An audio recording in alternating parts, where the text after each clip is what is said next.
скоро исполняется уже год, как проводится эта военная операция. Достигла ли она своих результатов? Ну, если говорить о тех результатах, которые ставились изначально, то нет, не достигла, безусловно.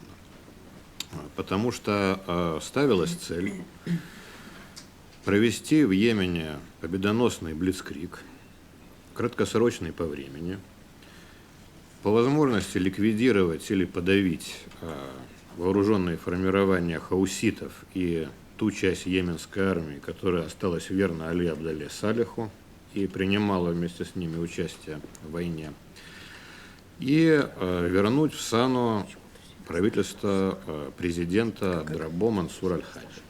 Вот этого не произошло.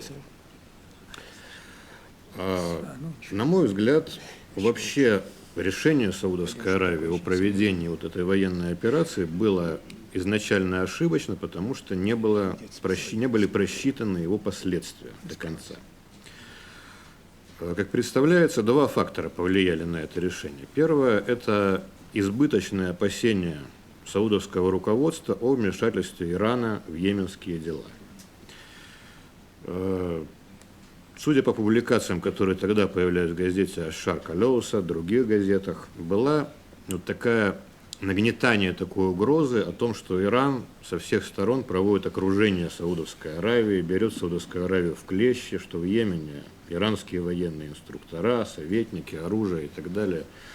На мой взгляд, это все было очень сильно преувеличено, потому что йеменский конфликт вызван внутренними причинами, не внешними.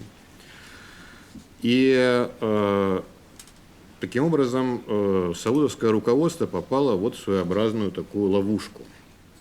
Кто расставил эту ловушку, непонятно. Может быть, оно оказалось в плену своих каких-то представлений, может быть, и сами иранцы так успешно провели пропагандистскую вот эту операцию. Да? А второй момент. Новое саудовское руководство после смерти покойного короля Абдаллы бин Абдаль-Азиза, который, мы все знаем, это был очень умеренный политик, очень осторожный.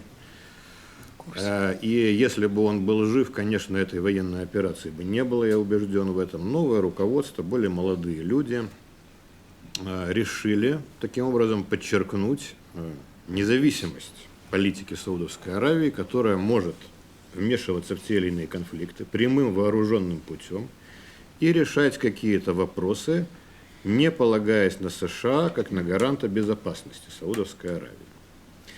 И вот даже такой подход, он был назван доктриной Сальмана, да, по имени, ну, так сказать, аналогия с доктриной Эйзенхауэра американской, 50-е годы. Но, к сожалению, не получилось блицкрига, не получилась быстрая военная операция. Вместо этого появился затяжной военный конфликт, который представляет угрозу и для Йемена, и для всего региона в целом.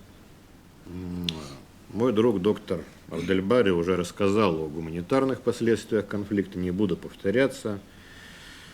Около 6 миллионов беженцев и перемещенных лиц в Йемене, огромное количество людей поставлено на грань голода, полностью разрушена экономика и инфраструктура этой страны. Йемен раньше-то ведь был очень бедной страной, даже по арабским меркам, но сейчас уже, судя по всему, страна находится в преддверии просто гуманитарной катастрофы. Военные успехи коалиции чрезвычайно незначительны. Ну, был освобожден Адан, да, прошлым летом, но даже в Таизе, где большая часть населения не поддерживает хауситов и была изначально враждебна хауситам, военная операция заняла почти год.